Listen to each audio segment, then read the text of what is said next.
Hello friends, ધોરણ 10માં આપણે સારા marks લઈને ધોરણ 11માં વિજ્ઞાન પ્રવાહ પસંદ કર્યો છે તે ખૂબ સારી બાબત છે. તેથી ધોરણ 11ના વિજ્ઞાન પ્રવાહમાં આપ સર્વેનું સ્વાગત છે.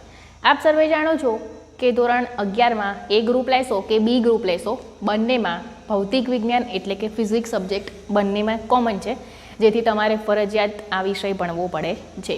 જનરલી ફિઝિક્સમાં બધાને બહુ ડર લાગતો હોય છે કે ખૂબ અઘરો વિષય છે, પરંતુ ફિઝિક્સ જેટલો સહેલો વિષય મને તો નથી લાગતો, કેમ કે મારો ફેવરિટ સબ્જેક્ટ ફિઝિક્સ છે.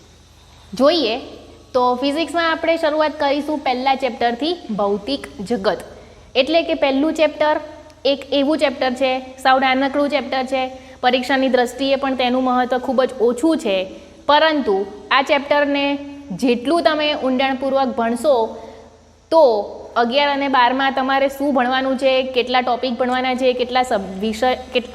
કેટલા ચેપ્ટરમાં કઈ કઈ માહિતી આવશે, કયા કયા નિયમો આવશે, એ બધું જ ધોરણ 11ના પહેલા નંબરના ચેપ્ટરમાં આપણને ખબર પડી જશે. મતલબ કે જુદા જુદા નિયમો, સિદ્ધાંતો બધું જ પહેલા નંબરના ચેપ્ટરમાં હું તમને સમજાવી દઈશ અને એ પણ કહી દઈશ કે આટલા આટલા નિયમો ધોરણ 11માં ભણશું, આટલા આટલા નિયમો ધોરણ 12માં ભણશું. ઓકે, તો આજે આપણે મિત્રો શરૂઆત કરીશું ધોરણ 11 સાયન્સના ફિઝિક્સના પ્રથમ ચેપ્ટરથી, જેનું નામ છે ભૌતિક જગત. હવે સૌથી પહેલાં તો ધોરણ 10માં તો તમે વિજ્ઞાન અને ટેકનોલોજીમાં 3 વિજ્ઞાન એક જ સાથે ભણી ગયા હતા, ભૌતિક, રસાયણ અને જીવ. 11 સાયન્સમાં આવ્યા એટલે બધા એનો અલગ અલગ રીતે અભ્યાસ કરવાનો છે. પહેલું છે ફિઝિક્સ, બીજું કેમિસ્ટ્રી ને ત્રીજું બાયોલોજી. ભૌતિક વિજ્ઞાન એટલે બધું આપણે ફિઝિક્સ રિલેટેડ જુદા જુદા નિયમો, સિદ્ધાંતો બધું એક જ વિજ્ઞાનમાં. પછી શરીરને લગતું હોય તો બાયોલોજી, રસાયણોને લગતું હોય તો કેમિસ્ટ્રી. તો ફિઝિક્સમાં પહેલું ચેપ્ટર છે ભૌતિક જગત. એમાં સૌથી પહેલી તમે ઓપન કરશો બુક એટલે સૌથી પહેલી જ લીટીમાં લખ્યું છે કે ફિઝિક્સ એટલે શું. તો ભૌતિક વિજ્ઞાન એટલે સાદી ભાષામાં કહીએ તો કુદરતને સમજવા માટેનું વિજ્ઞાન. એટલે કે કુદરતમાં જે ઘટનાઓ બને છે એ બધાને સમજવા માટે તેની પાછળ ક્યાંક ને ક્યાંક આપણા ફિઝિક્સના નિયમો લાગુ પડે છે. એ હું તમને આગળ જતાં સમજાવતી જઈશ કે કુદરતમાં એવી કઈ કઈ ઘટનાઓ બને છે કે જ્યાં ફિઝિક્સ વગર આ ઘટનાને સમજવી મુશ્કેલ બની જાય છે, અથવા તો સાદી ભાષામાં કહીએ તો અશક્ય બની જાય છે. તો જુદી જુદી ભાષાઓમાં ફિઝિક્સનો મતલબ અલગ અલગ થાય છે. એટલે કે સૌથી પહેલું આપણે જોઈએ કે તમે સાયન્સ લીધું છે અને તમને કોઈક એવું પૂછે કે સાયન્સ એટલે શું, તમે શું કરવા સાયન્સ લીધું, તો તમને જો એ ખબર ના હોય કે સાયન્સનો મતલબ શું, તો પછી એ જાણવું જરૂરી બની જાય કે સાયન્સ એટલે શું. તો મેં અહીંયા લખેલું છે, જુદી જુદી ભાષાઓમાં વિજ્ઞાનનો મતલબ અલગ અલગ થાય છે. જોઈએ તો લેટિન ભાષાની અંદર સાયન્સનો મતલબ થાય છે સિન્ટિયા, એટલે કે ટુ નો, એટલે કે જાણવું, કુદરતને જાણવું. બીજો મતલબ છે સંસ્કૃત ભાષામાં શું કહેવાય છે, વિજ્ઞાન. વિજ્ઞાન એટલે પણ એક જાણવાની ઉત્સુકતા, જાણવાની જિજ્ઞાસા. અરબી ભાષામાં વિજ્ઞાન એટલે કે સાયન્સને કહેવામાં આવે છે ઇલ્મ, અને તેનો મતલબ પણ થાય છે જ્ઞાન, એટલે કે કુદરત વિશેનું જ્ઞાન મેળવવા આપણે ઉત્સુક હોવું.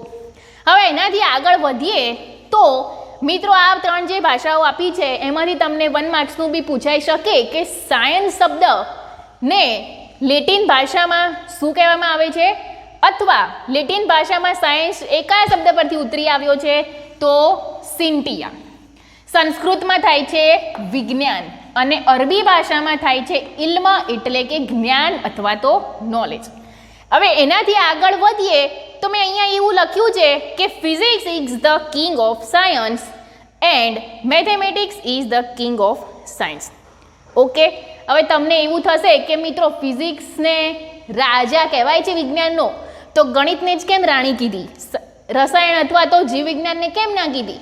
તો ફિઝિક્સની અંદર જે તમે થિયરીઓ ભણો છો એમાં જો ગાણિતિક સૂત્રો આવશે તો એ કંઈ જીવ વિજ્ઞાન નહીં પ્રૂવ કરી આપે, એ કંઈ રસાયણ વિજ્ઞાન નહીં પ્રૂવ કરી આપે. આની અંદર જેટલી પણ મેથેમેટિકલ પ્રક્રિયાઓ આવશે તે બધું જ તમારે મેથેમેટિક્સના સૂત્રોને અનુસરીને પૂર્ણ કરવું પડશે. એટલે લખ્યું છે કે ફિઝિક્સને વિજ્ઞાનનો રાજા કહેવામાં આવે છે અને ગણિતને વિજ્ઞાનની રાણી કહેવામાં આવે છે. એટલે કે ગાણિતિક મેથેમેટિક્સ વગર ફિઝિક્સને સમજવું અઘરું છે. એટલે આ બંનેનું શું છે relation? Physics is the king of science and mathematics is the queen of science. આગળ વધીએ તો હવે આપણે પર્ટિક્યુલર સબ્જેક્ટ ઉપર આવીએ. ફિઝિક્સ એટલે ભૌતિક વિજ્ઞાન. તો એને આપણે કઈ રીતે વ્યાખ્યાયિત કરી શકીશું? તો મેં સૌથી પહેલાં જ લેક્ચરની શરૂઆતમાં તમને કહી દીધું કે ફિઝિક્સ એટલે કુદરતને સમજવા માટેનું વિજ્ઞાન. મિત્રો, કુદરતની અંદર બધી ઘટનાઓમાં ફિઝિક્સ પણ એટલું જ જવાબદાર છે, રસાયણ વિજ્ઞાન પણ એટલું જવાબદાર છે, બાયોલોજી પણ એટલું જ જવાબદાર છે. એટલે જ્યારે તમે વિજ્ઞાન પ્રવાહ ભણો છો તો ત્રણ વિષયને એટલું જ મહત્ત્વ આપવું. સેકન્ડ જોઈએ તો ફિઝિક્સ એટલે જુદા જુદા નિયમોને અનુસરીને કુદરતમાં થતી જુદી જુદી ઘટનાઓ વિશે અભ્યાસ કરવો અથવા તો તેનો ખ્યાલ મેળવવો. હવે અહીંયા મેં એક વ્યાખ્યા લખી છે, તે તમને ચોપડીમાં ક્યાંય જોવા નહીં મળે, પરંતુ તમને સરળતાપૂર્વક સમજાવવા માટે મેં એક વ્યાખ્યા લખી છે કે જે શાખામાં વિજ્ઞાનની જે શાખામાં ભૌતિક જગતનો અભ્યાસ કરવામાં આવે છે તેને ભૌતિક વિજ્ઞાન કહે છે. પછી તમે શરીર રિલેટેડ અથવા તો સજીવ રિલેટેડ કરશો તો તે શાખાને જીવ વિજ્ઞાન કહેશો, અથવા તો રસાયણ રિલેટેડ જે કરશો તો તેને રસાયણ વિજ્ઞાન કહેશો. ઓકે, તો તમારા ચેપ્ટરનું પહેલું પ્રસ્તાવના પોઈન્ટ. એનાથી આગળ વધીએ તો ભૌતિક વિજ્ઞાનના બે પ્રભાવ ક્ષેત્રો છે, સૂક્ષ્મ અને સ્થૂળ. આની માટે તમારે બે વ્યાખ્યાઓ સમજવાની થાય છે મિત્રો, એકીકીકરણ અને ન્યૂનીકરણ.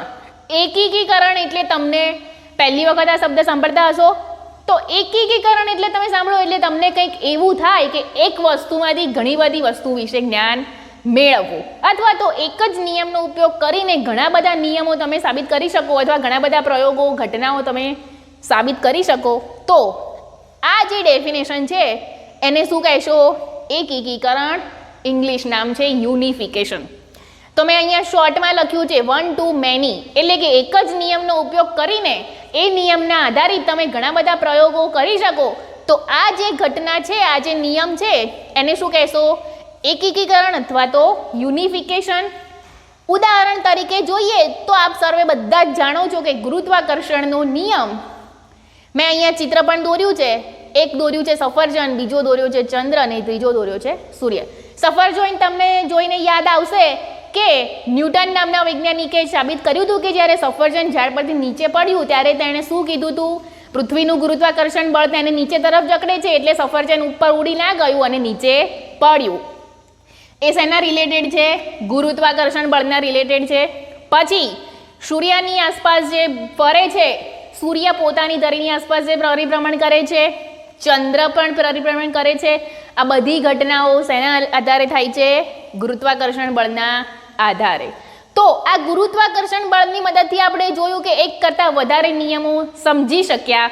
તો એક કરતાં વધારે પ્રયોગોને એક જ નિયમના આધારે જો સમજીએ તો તેને શું કહેવામાં આવે છે? આ ઘટનાને એકીકીકરણ અથવા તો યુનિફિકેશન કહેવામાં આવે છે. હવે એનાથી એક સ્ટેપ આગળ જઈએ તો શું લખેલું છે? મેં અહીંયા ન્યૂનીકરણ લખ્યું છે, જેનું મતલબ થાય છે રિડક્શન. એટલે કે કોઈ જટિલ તંત્રને સમજવું હોય કે જે આપણા માટે ખૂબ અઘરી બાબત બની જાય છે. વિજ્ઞાન તો ગમે તેટલા અઘરા પ્રયોગો હશે વિદ્યાર્થી મિત્રો, એ તો કરી જ લેવાનું છે, પરંતુ આપણા લેવલે જો કોઈ જટિલ તંત્રનો અભ્યાસ કરવો હોય તો એની માટે જે ડેફિનેશન છે એને કહેવામાં આવે છે ન્યૂનીકરણ.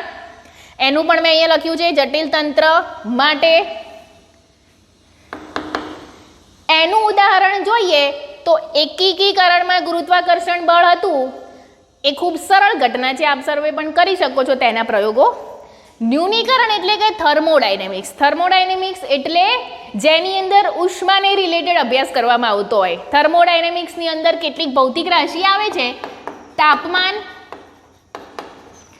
એન્ટ્રોપી, આંતરિક ઉર્જા. તમે મિત્રો પહેલી વખત આ નામ સાંભળતા હશો, પરંતુ હું તમને કહું છું કે 11મા ધોરણનું પહેલું ચેપ્ટર એ આખા ફિઝિક્સનો ઓવરવ્યૂ આપે છે કે તમે 11-12માં ફિઝિક્સમાં શું શું ભણશો. તો આ જે થર્મોડાયનેમિક્સનું આખું ચેપ્ટર છે એ ધોરણ 11માં આપણે સેમિસ્ટર નંબર 2માં ભણવાનું છે, જેથી તમને પહેલા ચેપ્ટરમાં ખબર પડી ગઈ કે થર્મોડાયનેમિક્સ આપણે 11માં ભણશું, કાં તો 12મામાં. પરંતુ થર્મોડાયનેમિક્સનું આખું ચેપ્ટર 11 સાયન્સમાં આપણે સેમિસ્ટર નંબર 2માં ભણવાનું છે. તો મિત્રો આ થયું તમારું ફિઝિક્સ એટલે કે ભૌતિક જગતમાં પહેલો ટોપિક ચેપ્ટર નંબર 1.1 પ્રસ્તાવના કોઈ પણ વિષયની ભણો અથવા કોઈ પણ ચેપ્ટરની ભણો એટલે ખબર પડી જાય કે આ ચેપ્ટરમાં આપણે શું ભણવાનું છે. તો એનાથી આગળ જઈએ અને જોઈએ કે ભૌતિક વિજ્ઞાનનું કાર્યક્ષેત્ર અને તેની ઉત્તેજના. તો આપણે જોઈશું હવે તેનું કાર્યક્ષેત્ર એટલે કે ફિઝિક્સનું જે કાર્યક્ષેત્ર છે એ ક્યાંથી ક્યાં સુધી વિસ્તરેલું છે.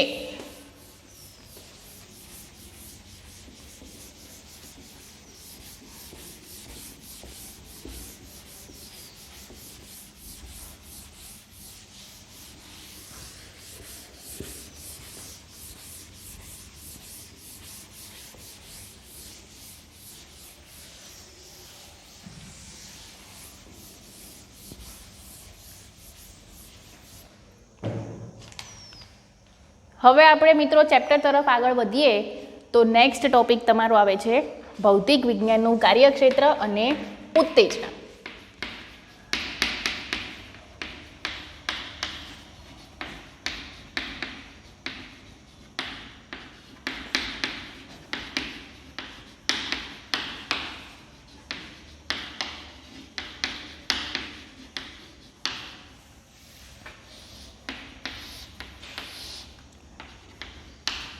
તો આની અંદર તમને એક અગત્યનો MCQ એટલે કે 1 માર્ક્સનો ક્વેશ્ચન મળે છે કે ભૌતિક વિજ્ઞાનનો જે વિસ્તાર છે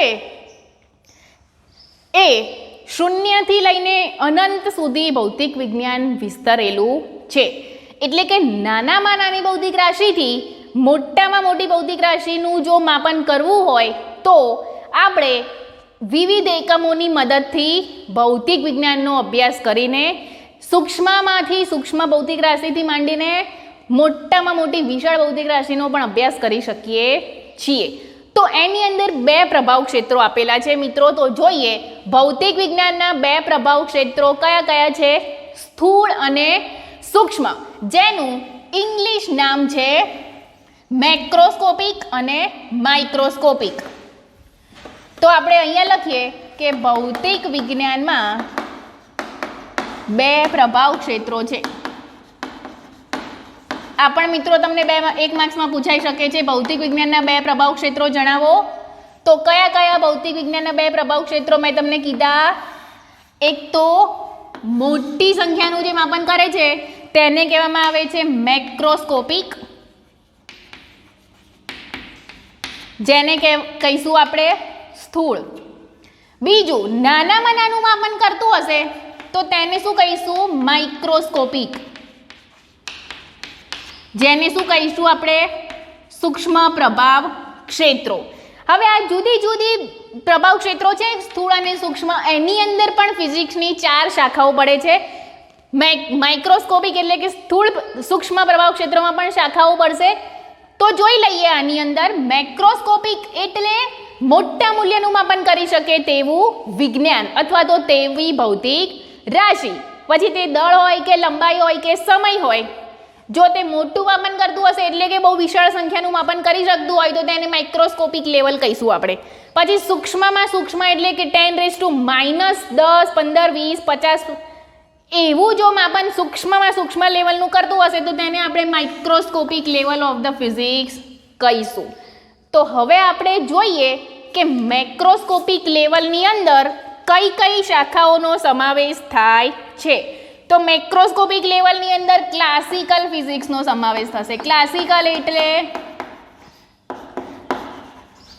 જૂનામાં જૂનું જે જ્ઞાન હોય, જૂનામાં જૂની શાખા એટલે કે સદીઓ પુરાણે આગળ જે ઋષિ મુનિઓને વૈજ્ઞાનિકો જે શોધ કરી ગયા છે તેનો જો આપણે અત્યારની શાખામાં મતલબ કે અત્યારના સમયમાં અભ્યાસ કરીએ તો તેને કયું વિજ્ઞાન કહીશું?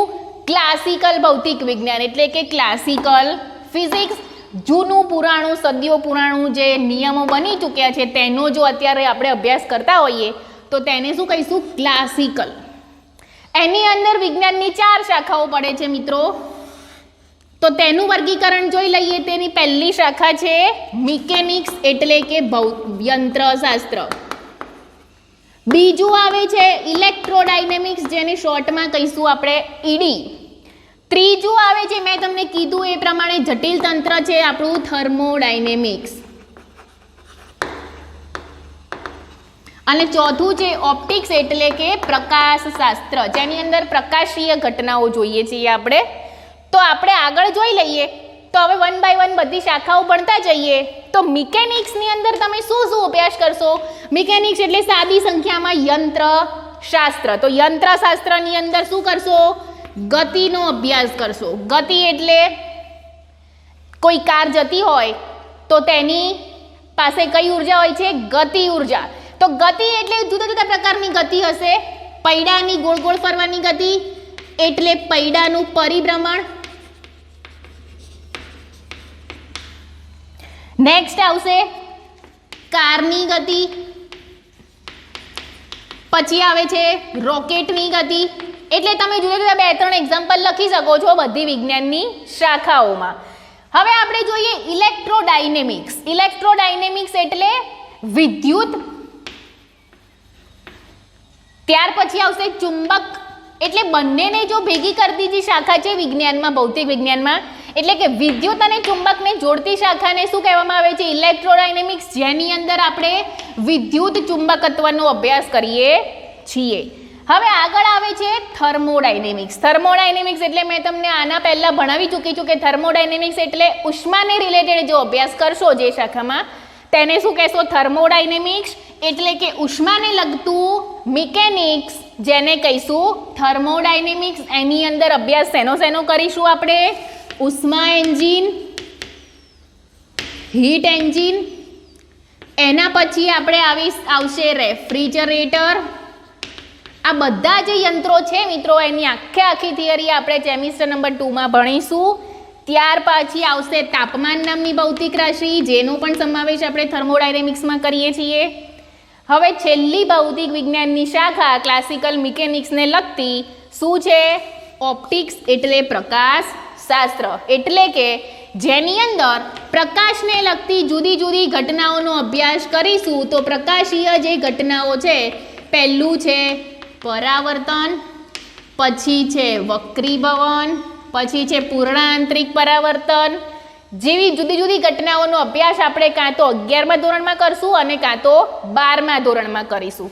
હવે હું તમને કહી દઉં મિત્રો કે આ જે 4 શાખાઓ છે એમાંથી કઈ શાખાઓ આપણે 11માં ભણવાની છે અને કઈ શાખાઓ આપણે 12મા ધોરણમાં ભણવાની છે. તો મિકેનિક્સ નામનો જે ટોપિક છે એ આપણે 11મા ધોરણમાં ભણવાનું છે.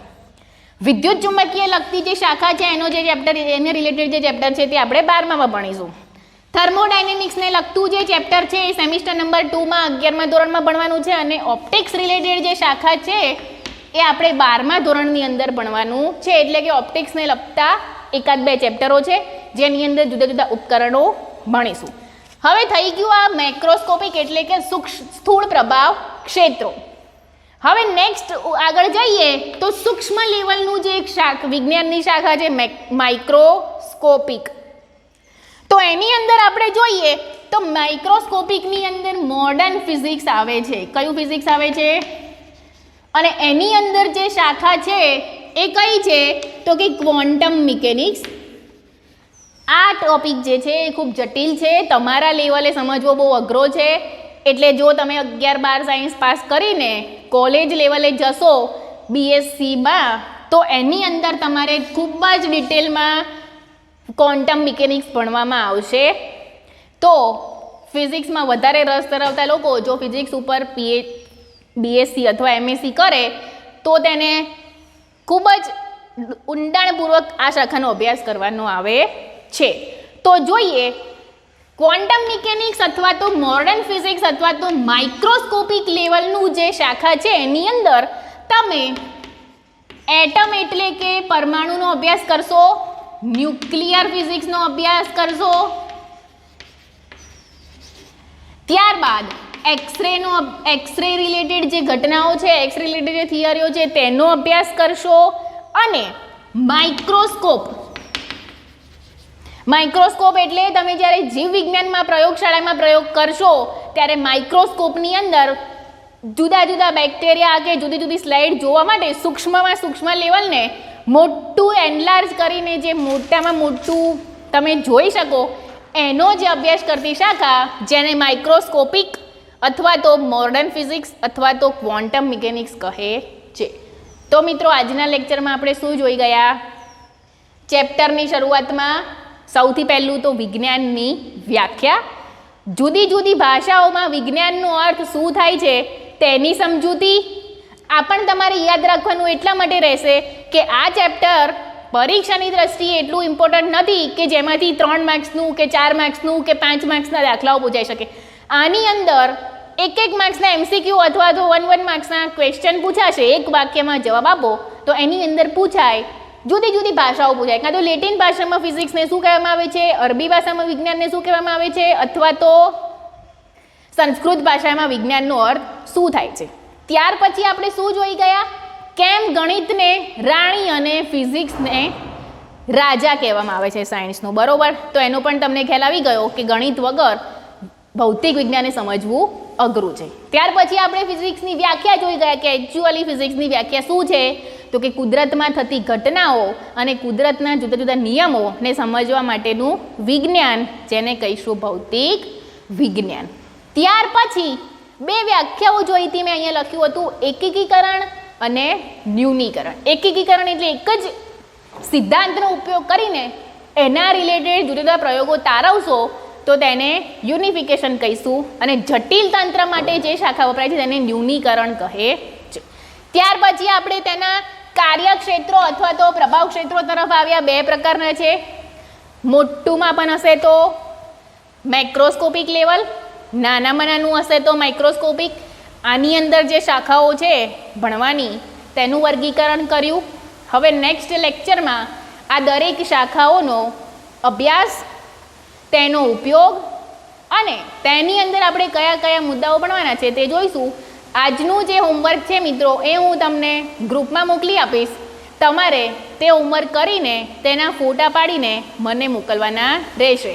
એક વસ્તુ યાદ રાખજો કે હું અત્યારે જો તમને અહીંયા શોર્ટમાં ભણાવતી હોય તો તમારે સેમ ટુ સેમ શોર્ટમાં નહીં લખવાનું. તમારે પાઠ્યપુસ્તકનો ઉપયોગ કરીને આખા શબ્દો એટલે કે બેઠી પાઠ્યપુસ્તકની ભાષા નહીં લખવાની, તમારી સમજેલી મૌલિક ભાષામાં લખવાનું રહેશે. રાઈટ? એટલે હું તમને જે હોમવર્ક આપું એ તમારે ફોટા પાડીને મોકલવાના રહેશે. કોઈ બેઠું લખશે નહીં. તો આજના લેક્ચરની અહીંયા સમાપ્ત કરીએ છીએ. નેક્સ્ટ લેક્ચરમાં હવે મળીશું હોમવર્ક સાથે. તો ત્યાં સુધી સર્વેને થેન્ક યુ.